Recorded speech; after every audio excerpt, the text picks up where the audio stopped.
Crystal audio books ඔබ වෙත ගෙන එන හැරි පොටර් සහ ඇස්කබාන්හි හිරකරු නවවන පරිච්ඡේදය ඛේද ජනක පරාජය පළමු කොටස. මහාචාර්ය ඩම්බල්ඩෝ තුමා විසින් සියලු ග්‍රිෆින්ඩෝ සිසුන් මහා ශාලාව වෙත යවනු ලැබීය.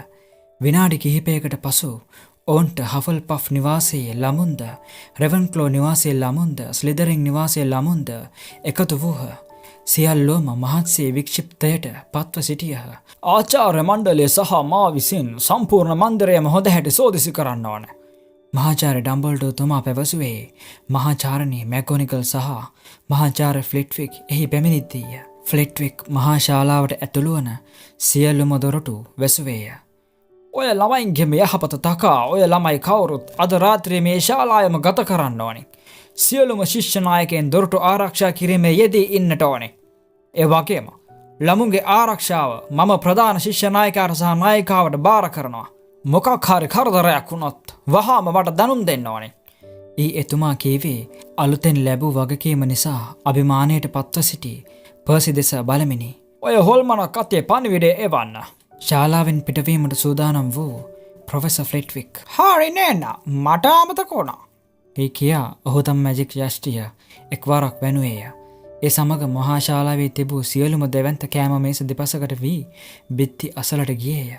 තවත් වරක් මැජික් යෂ්ටිය වැනූ අතර එම විශාල ශාලාවේ බිම අපූරු සුව පහසු දම් පැහැති විල්ලුද ආවරණ සහිත වූ නිදන මළුවලින් වැසී ගියේය. හොඳට නිදාගන්න. එතුමා කීවේ දොර වසමින් පිටතට යමිනි. ශාලාව පුරාම ළමුන්ගේ කුතුහලයෙන් පිරී ගිය මුණුමුණුවෙන් පිරී ගියේය. ග්‍රිෆින්ඩෝ ළමෝ පාසලේ සිසු ළමුන්ට මොහොතකට පෙර සිදු වූ දෑ පිළිබඳව කියන්නට වූහ. ඔක්කොමලා තම තමන්ගේ නිදන මළුව අසට රිංගනවලා. පර්සි අනකලේය. අය කුටු ගාන්න බෑ. තව විනාඩි 10කින් ලයිට් නිවනවා. හරි.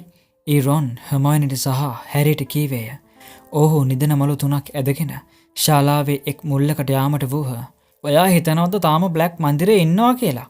හර්මයිනි කුතුහලයෙන් යුතුව ඇසුවාය. ඩම්බල්ඩෝ තුමාන හිතන්නේ ඌ මන්දිරය තුලම ඉන්නවා කියලායි. අද රාත්‍රියේම තෝරගත්ත එක හොඳට ගියා.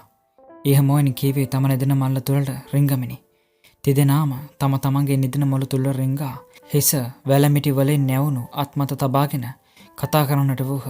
මොකද අද රාත්‍රියේ විතරයි අපි කුළුණේ හිටියේ නැත්තේ. මම හිතනවා මිනිහාට කාලය පිළිබඳ හැඟීම නැති වෙලා ගිහිල්ලා කියලා. මොකද එයා මේ ටිකේම කලේ එහෙ දිව් එකනේ. රොන් කීවේය. මිනිහාට අමතක වෙන්නේ නැති අද හැලොවින් දිනයයි කියලා.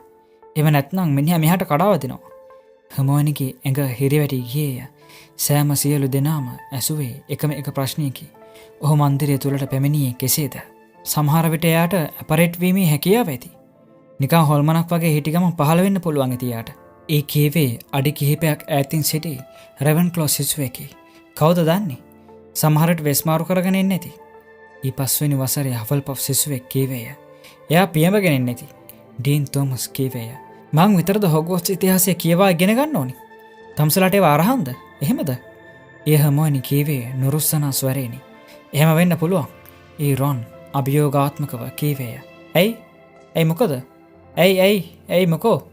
හර්මයිනි කීවේ කෝපේනි. මොකද? තම්සලා දන්නේ නැද්ද මන්දිරය ආරක්ෂා වෙලා තියෙන උස තාප්පු වලින් පමණක් නෙවෙයි කියලා. බොහෝ වශී බන්ධන කර තිබෙන පිටස්තරයෙකුට හොරෙන් මේ තුලට එන්න බැරි වීමට. මේ මන්දිරය තුලට කාටවත් හොල්මනක් වගේ අපරේට් වෙන්න බෑ. ඔය භූත ආරක්ෂක බටයින්ට හොරෙන් වෙස්මාරු කරගෙන මේ මන්දිරය තුලට හොරෙන් ඇතුළු වෙන්න පුළුවන් జగතෙක් ඉන්නවද? පිස්සු. මේ පරිසරයට ඇතුළු වන ගේට්ටු ඒ අය විසින් පැවසි 4 තුලම මුර කරනවා. ඉහළින් පියාඹා ආවත් උන්ගේ ඇස් වලට වැලි ගහලා එන එක බොරු. ඒ වගේම මන්දිරය තුලට එන සියලු මාර්ග ෆ්ලිච් දන්නවා. ඉතින් ඒ සියල්ලටම එයා විසින් මුර දම්මවා ඇති. දැන් ලයිට් නිවනවා. පර්සි කෑගසුවේය. මීට පස්සේ කවුරුත් තම තමන්ගේ නිදන මළු තුලට වී ඉන්නවා මිසක් කතා කරන්නේ නැහැ. සියලුම ඉටි පහන් එක්වරම නිවී ගියේය. ඒ ශාලාව තුල තිබූ එකම ආලෝකය වූයේ ශිෂ්‍ය නායකයින්ට වරින් වර කතා කිරීමට ශාලාවේ ඉහළින් ඔබම බයන හොල්මන් වල ආලෝකය පමණි. වශී බන්ධනයකට හසුකොට තිබූ සිවිලිමද දිස් වූයේ තරු පායා ඇති අහස ලෙසය. අහසේ තරු තැන්හි විසිරී තිබෙන. හැරයට සිතුනේ තමා ශාලාවෙන් පිටත පිට්ටනියේ මද පවනේ නිදා සිටින්නාක් මෙනි. සෑම පැයකට වරක්ම ආචාර්ය මණ්ඩලයේ සාමාජිකයෙක් පැමිණ සියලු දේම යථාතත්වයෙන් පවතින බව නිරීක්ෂණය කොට ගියේය. පාන්දර 3ට පමණ සියලු ළමුන් තද නින්දේ පසුවන විට ප්‍රොෆෙසර් ඩම්බල්ඩෝ තුමා ශාලාව තුළට පැමිණියේය. එතුමා පර්සි කොහෙද සොයා බලන අයුරු හැරි දුටුවේය.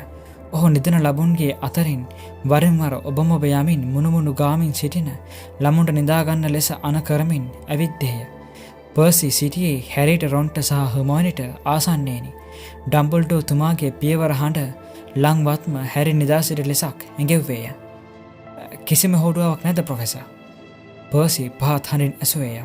නැහැ, මෙහෙ තත්ත්වය කොහොමද? මෙහි කිසි ප්‍රශ්නයක් නෑ සර්. බොහොම හොඳයි. දැන් මේ ළමයි අවදි කරලා ආපසු ඒ අයගේ නිදන ශාලාවෙත පිටත් කර හැරීමේ තේරුමක් නෑ. මම ග්‍රිෆින්ඩෝ කාන්තාරෝපයේ තිබූ කපලට තාවකාලික කෙනෙක් යෙදුවා. හෙට මේ අය ආපසු අරින්න අපට හැකි වෙයි. එතකොට සර් ඒ මහත කාන්තාව එයා දෙවැනි තට්ටුවේ ඇති ආගල් ෂයර් සිතේ මේ සැඟවි සිටිනවා. මට හිතෙන්නේ නම් බ්ලැක්ට අවසර පදය නැතිව ඇතුළට යන්න අවසර දීලා නෑ වගේ. ඒ නිසා ඌ මෙයාට පහර දුන්නා. දැන් එයා බොහොම කම්පනයට පත් වෙලා ඉන්නේ. එයාගේ හිත සංසුන් වුණාම මම ෆ්ලෙච් මහත්තයා අරින්නම්. එයා එක්ක විත් ආපසු සිට තනතුරම් බාර ගන්නට. හැරිට දොර විවෘත වන ක්‍රේස් යන හඬක් ඇසින. ඒ සමගම ශාලාවට ඇතුළු වන තවත් අයගේ පියවර හඬ ඇසින. ප්‍රධානාචාර්යතුමනි. ඒ ස්නේප් විය හැරි නිදා සිටින ඉරියව්වේම සිටිමින් ඇහුම්කන් දීගෙන සිටියේය. තුන්වැනි මහල සම්පූර්ණයෙන්ම සෝදිසි කළා. එයා එහි නෑ. ඒ වගේම ෆ්ලෙච් පාතාලයේ කාමර සියල්ලම සෝදිසි කළා. ඒත් කිසිම හෝඩුවාවක් නෑ. ග්‍රහලෝක කුළුණ කොහමද? ප්‍රොෆෙසර් ට්‍රිලෝනිගේ කාමරය. ඒ වගේම බස්සෝ ඉන්න කාමරය. ඒ හැම අස්සක් මුල්ලක් නෑරම සෝදිසි කළා. මොකෙක්වත් නෑ. බොහොම හොඳයි සෙවරස්. මම කොහොමටවත් හිතුවේ නෑ බ්ලැක් මෙහි කරක් ගහයි කියලා. ඌ කොහොමද ඇතුළට ආවේ කියන එක පිළිබඳ මොකක්වත් තියනවද ප්‍රොෆෙසර්? ස්නේප් බැලුවේය. හැරි යාන්තම් හිස ඔසවා බැලුවේය. කිහිපයක්ව තියනවා සෙවරස්. කිහිපයක්. ඒ හැම එකක්ම පරස්පරයි. හැරි තම ඇසක් හැර සිහින් කොට ඔවුන් දෙස බැලුවේය. ඩම්බල්ඩෝ තුමා ඔහුට පිටුපා සිටියේය. පර්සි දැඩි සාවධාන බවකින් අසා සිටිනු පෙනින ස්නේප්ගේ මුහුණේ තිබුණේ කෝපාවිෂ්ඨ පෙනුමකි. ප්‍රධානාචාර්යතුමනි, මෙම වාරය ආරම්භයේදීම අප කළ සාකච්ඡාව ඔබතුමාට මතකද? ඊ ස්නේප් කීවේ තම තොල් යාන්තමින් සොලවමිනි. සමහර විට තමන් කියන දේ පර්සිට නොවැසීමට ඔහුට අවශ්‍ය වන්නට ඇත. ඇයි නැත්තේ සෙවරස්, මට මතකයි. ඩම්බල්ඩෝ තුමා කීවේය. ඔහුගේ කටහඬේ යම් කිසි විපත් ඇඟවීමක ස්වරයක් තිබින. ඇතුලේ කාගේ හෝ උදව්වක් නැතුව බ්ලැක්ට පාසල් බිමට ඇතුළු වෙන්න බෑ. මං කිව්වනේ ඔබ පත් කරනකොට. මම නම් හිතන්නේ නෑ මේ මන්දිරය තුළ ඉන්න කිසිම කෙනෙක් බ්ලැක්ට මේ බිමට ඇතුළු වීමට උදව් දුන්නා කියලා. ඩම්බල්ඩෝ තුමා කීවේය. එම සාකච්ඡාව අවසන් බව ඔහුගේ ස්වරයේ තිබූ අතර ස්නේප් ඉන්පසු ඒ පිළිබඳ කතා නොකළේය. මම යන්න ඕනේ භූත ආරක්ෂකයන් මුණ ගැහිමට. මම ඒ අයට කිව්වා අපි ඇතුළත පරීක්ෂා කරන්නෙමු පසු ඒ අයට දැනුම් දෙන බවට. ඒ අය උදව් කරන්න ඉදිරිපත් වූ නැද්ද සර්? පර්සි ඇසුවේය. ඔව් මොකද නැත්තේ? ඩම්බල්ඩෝ තුමා සෙමින් කීවේය. ඒත් මම මෙහි ප්‍රධානාචාර්යවරයා වෙලා ඉන්නකන් ඔය භූත ආරක්ෂක බටයින් කිසිවෙකුත් මේ පාසල් එලිපත්ත පනින්නේ නැහැ. ඒක විශ්වාසයි. පර්සි මදක් පසුබා සිටියේය. ඩම්බල්ඩෝ තුමා පිටත්ව ගියේය. ස්නේප් මොහොතක් රැඳී සිටියේය. ඔහු ප්‍රධානාචාර්යතුමා දෙස හෙලා සිටියේ ඊතරම් ප්‍රසන්න බැල්මක් නොවේ. ඉන්පසු ඔහුද ඉවතට ගියේය. හැරි හර්මෝනි සහ රොන් දෙස ඇස් හරවා බැලුවේය. ඒ දෙදෙනාද ඇස් බාගෙට අරගෙන සිටිනු පෙනින. ඔහුද තරු සහිත අහස දෙස බලාගෙන සිටියහ. ඒ මොකක් ගැනද කියන්නේ? රොන් රහසින් ඇසුවේය. ඊළඟ දින කිහිපය තුළ පාසලේ ළමුව සීරියස් බ්ලැක් පිළිබඳ කිසිවක් නොදැඩූහ. ඔහු මන්දිරයට ඇතුළු වූයේ කෙසේද යන්න පිළිබඳ නොයෙක් ආකාරයේ කතා පැතිර ගියේය. පැලෑටි වැවීම පිළිබඳ පන්තියේදී බ්ලැක්ට මල් පිපෙන ගසක් පවා වීමට හැකි බවට කටකතාවක් පැතිර ගියේය. මහත කාන්තාවගේ ඉරාදැමු රූපය ඉවත් කොට ඒ වෙනුවට ශ්‍රීමත් කැඩගන්ගේ සහ ඔහුගේ මහත පෝනියාගේ පින්තූරයක් සවි කළේය. මේ වෙනස පිළිබඳ කිසිවෙකු හෝ සතුටට පත් වූයේ නැත. ශ්‍රීමත් කැඩගන් තම කාලයෙන් භාගයක් ගත කළේ සිස්සන්ට ද්වන්ද සටන් සඳහා අභියෝග කරමිනි. එමෙන්ම ඔහු විකාර රූපී මෙන්ම පැටලෙල්ලි සහගත රහස් වචනය පිළිබඳවද සිතමින් කල්ගත කළේය. ඔහු අඩු තරමින් දවසකට දෙවාරයක් හෝ එම තහනම් වචනය වෙනස් කළේය. යා උමතුවේ මේ බුරනවා. ෂීමස් ෆිනිගන් කෝපයෙන් පර්සිට කීවේ අපිට බැරිද වෙනත් කෙනෙක් යොදාගන්න. අනිත් පින්තූර එකකටවත් ඒ ජොබ් එක ඕනේ නෑලු. පර්සි කීවේය. මහත කාන්තාවර සිදුවූ දේ නිසා ශ්‍රීමත් කැඩුගන් පමණයි ස්වේච්ඡාවෙන් ඉදිරිපත් වුණේ. ශ්‍රීමත් කැඩුගන් හැරිට නම් හිස රදයක් නොවේය. දැන් හැරි දෙස කවුරුත් එස ගසාගෙන සිටි. ගුරුවරුද කුමක් හෝ හේතුවක් සොයාගෙන කොරිඩෝ දිගේ යද්දී ඔහු සමග යාමට වග බලාගත්හ. පර්සි වීස්ලිද පර්සිගේ මවගේ උපදෙස් පරිදි හැරි යන සෑම තැනකම ඔහු පසුපස ගියේ හොඳ වර්ගයේ මුර බල්ලෙකුමෙනි. අලි මදිවාට කොටි කීවාක් මෙන් ප්‍රොෆෙසර් මැගොනිගල් හැරි තම කාර්යාලයට කැඳවුවාය. ඇගේ මුහුණේ තිබූ බැරෑරුම් පෙනුම දුටුවිට හැරි සිතුවේ කිසිවකු හෝ මියගොස් ඇති බවයි. ෆොට මේ කාරණාව තවදුරටත් ඔයාගෙන් සංගවාගෙන හිඳීමේ තේරුමක් නෑ. ඇය කීවේ ඉතා බැරෑරුම් හඬකිනි. මං හිතනවා මේ බව ඇසීමෙන් ඔයා කලබලට පත්වෙයි කියලා. ඒ කොහොම වුණත් සීරියස් බ්ලැක්. මන් දන්නවා මැඩම්. එයා මං පසුපස හම්බා වෙනවා. හැරි නොසැලකිල්ලෙන් කීවේය. මට ඇහුණා ඔය බව රොන් එයාගේ අම්මට කියනවා. වීස්ලි මහතා වැඩ කරන්නේ මැජික් අමාත්‍යංශයේ. ප්‍රොෆෙසර් මැගොනිගල් මතක් පසුබා සිටින බවක් පෙනින. ඇය හැරි දෙස විනාඩියක් දෙකක් පමණ බලා සිට මෙසේ කීවාය. එහෙමද? ෆෝට දැන් ඔයලා මට තේරෙනවා ඇති නේද? ඇයි ඔයලා මේ සැන්දෑවේ ක්විඩිච් පුහුණු සඳහා යාම සුදුසු නැත්තේ කියලා. ඔයලා මගේ කණ්ඩායමේ ළමයි විතරයි ඉන්නේ වෙලාවේ. එතකොට ඔයලා මේ උට ගොදුරු වෙන්න හොඳ හැටියට තියෙනවා. මැඩම් අපේ පළමු තරංගයේ තියෙන සෙන්සුරාදා. හැරි නොසතුටින් කීවේය. ඒ නිසා මම පුහුණු වෙන්න ඕනේ. ප්‍රොෆෙසර් මැගොනිගල් හැරි දෙස දැඩි බැල්මක් හෙළුවාය. ග්‍රිෆින්ඩෝ නිවාසයේ ජයග්‍රහණය පිළිබඳ ඇය දැඩි උනන්දුවකින් සිටින බව හැරි දනී. හැරි සීක හැටියට ක්‍රීඩා කළ යුතු බවට පළමුවෙන්ම යෝජනා කළ තැනැත්තිය වූයේ ඇයමය. හැරි ඇගේ ඊළඟ ප්‍රතිචාරය කුමක් වේදැයි බලා සිටියේ කුතුහලයෙනි. ඒ ප්‍රොෆෙසර් මැගොනිගල් කීවේ නැගී සිටිමින් ක්විඩිච් පිටිය දෙස කවුලුව තුලින් බැල්මක් හෙළමිනි. වර්ෂාව තුලින් එම පිටිය පෙනුනේ යාන්තමිනි. කවුද දන්නේ? ඊ ඇය කීවේ දිග හුස්මක් හෙළමිනි. අපි කොහොම හරි ක්විඩිච් කප් එක දිනන්නත් ඕනි. ඒත් ෆෝට ඔයා ක්විඩිච් පුහුණුවන අවස්ථාවේ ඇදුරු මඩුල්ලේ කෙනෙක් ඉන්නවා නම් මම කැමතියි.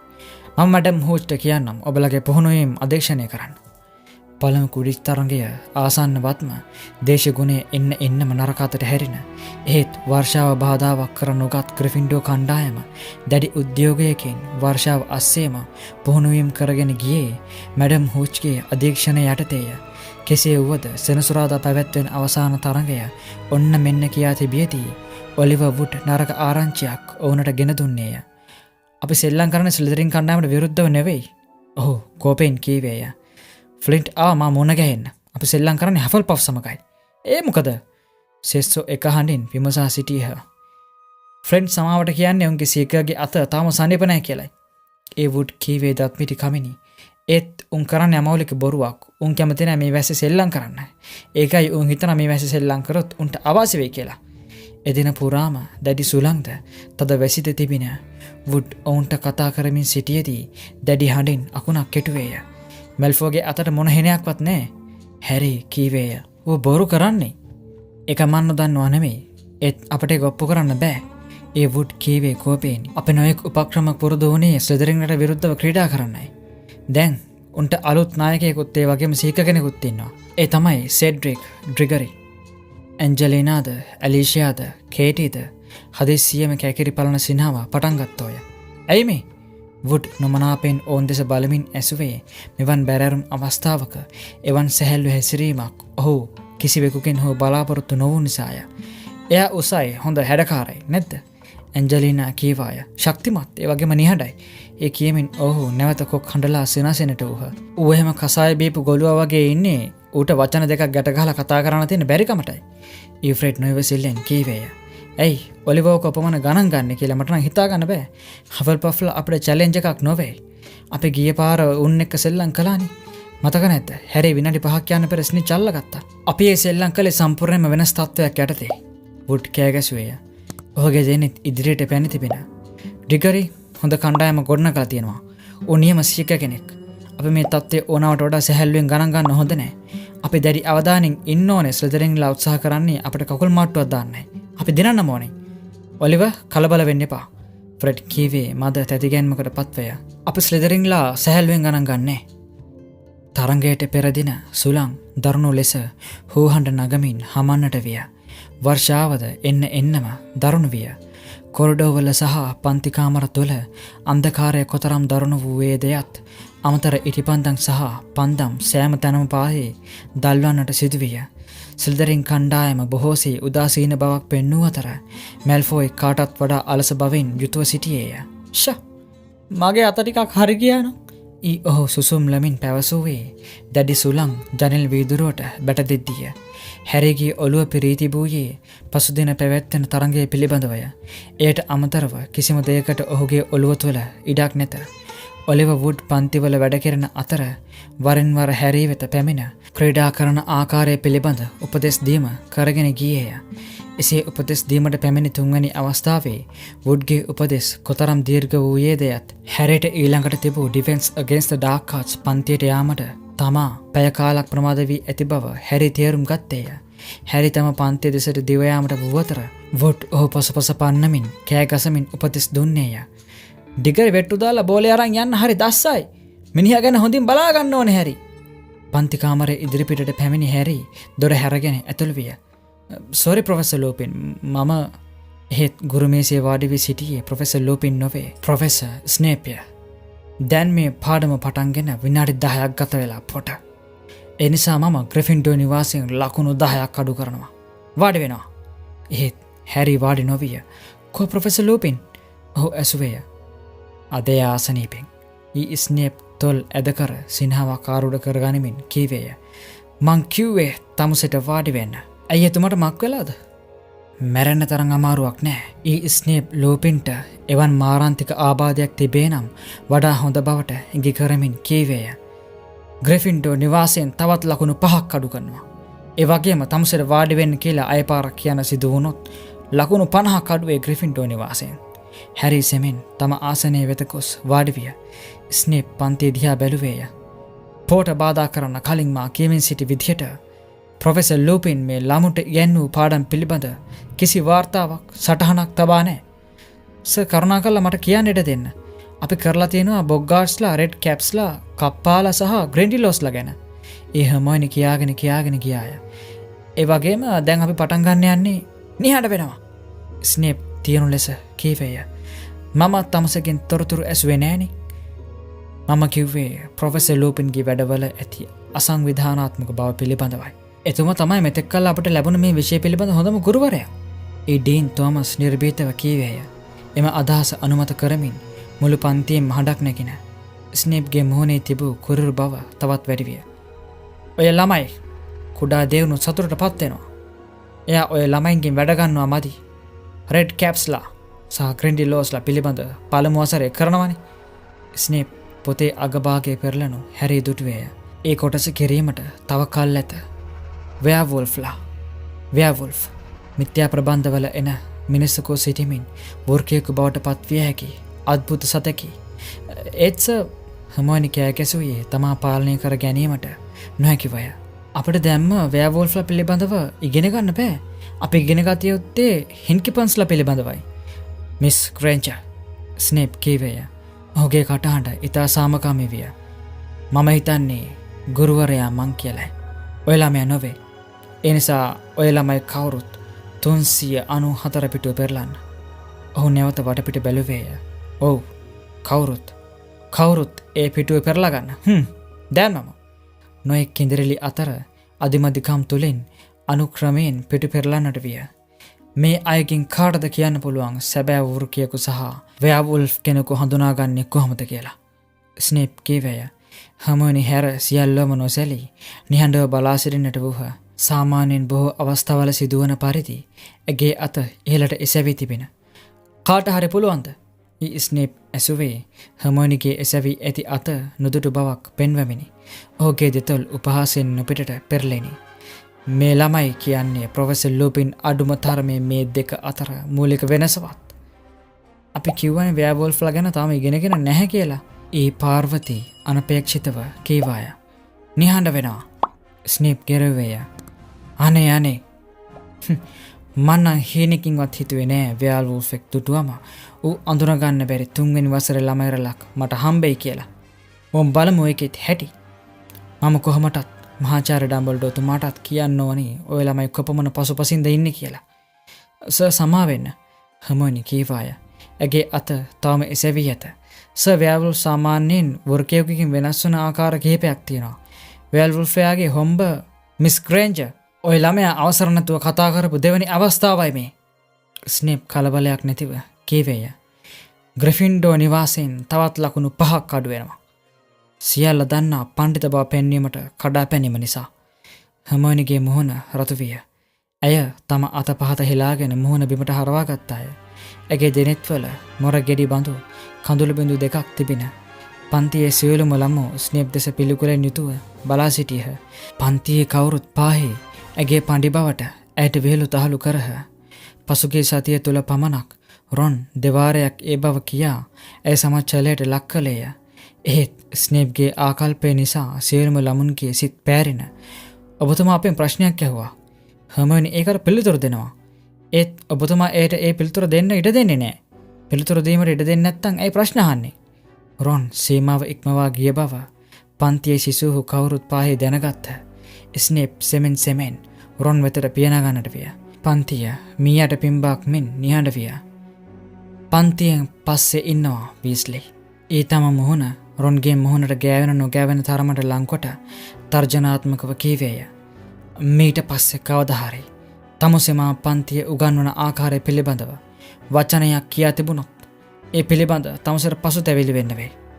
හරිද?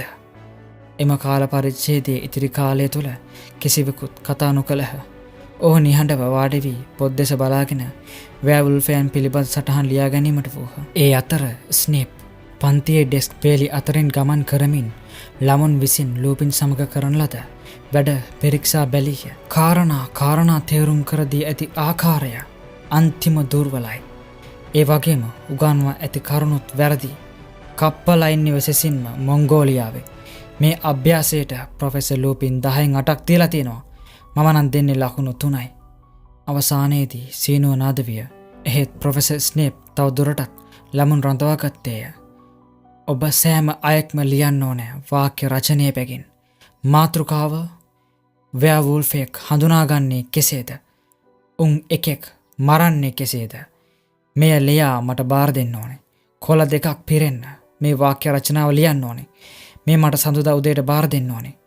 කවුරුන් හෝ මේ පන්තිය හදන්න ඕනේ. වීස්ලි පන්තියෙන් පස්සේ නතර වෙනවා. මම කියන්නම් කරන්න ඕනේ දේ තමුසේක රඳවා ගැනීම පිළිබඳව. හැරි සහ හර්මෝනි පන්තියෙන් පිට වී ගියේ සෙසු අය සමගය. සෙසු අය Taman කියන දේ ඇසෙන මානෙන් ඈත් වූ පසු ඔහු දෙදෙනා ස්නේප් පතුරු ගැසීමට වූහ. ස්නේප් කිසිමදාක අපිට අඳුරු මායම් ආදීන් ගැලවෙන්නේ කෙසේද කියලා ඉගැන්වූ අනිත් කිසිම ගුරුවරයෙකුට මේ වගේ හතුරුකම් කළේ නැහැ. එයාට ඒ තනතුර ලබා ගැනීමට කොපමණ ඕනකම තිබුණත් ඊ හැරි හර්මෝනිට කීවේය. ඇයි එයා ලූපින්ට මෙතරම් වෛර කරන්නේ? මේ සියල්ලම බොග්ගාඩ් නිසාද? මන් දන්නේ. හර්මෝනි කීවේ බර කල්පනාවක නිමග්නවය. ඒත් මම පතනවා ප්‍රොෆෙසර් ලූපින්ට ඉක්මන් සුවය ලැබේවා කියලා. විනාඩි 5කින් රොන්ද ඔවුන්ට එක් විය. ඔහු කෝපයෙන් පිපිරමින් සිටියේ. තම්සල දන්නවද අර ඔහු ස්නේප් සඳහා පාවිච්චි කළ වචනය නිසා හර්මෝනි කෝපයට පත් වී රොන් යයි දැඩි ස්වරයෙන් කීවාය. මාලවා කරවා ගන්නට යන දේ මොකද්ද කියලා මට කිව්වා රෝහල් අංශයේ තියෙන සියලුම බෙඩ් පෑන්ස් මැජික් බලය පාවිච්චි නොකර පිරිසිදු කරන්නයි කියලා. ඔහු තදින් හුස්ම ගනිමින් සිටියේය. ඔහුගේ දෑත් මිට මෙලවී තිබෙන. බ්ලැක් ස්නේප්ගේ කාර්යාලයේ හැංගුණ නැත්තේයි. අප වෙනුවෙන් ඌ එයාට මරා දාන්නත් තිබුණානේ.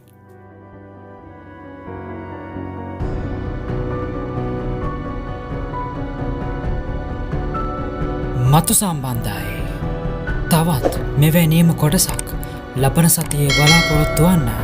පහුගිය කොටස් නැරඹීම සඳහා දකුණු පස උඩ කෙළවරේදී කාඩේ මත ක්ලික් කරන්න. ස්තුතියි.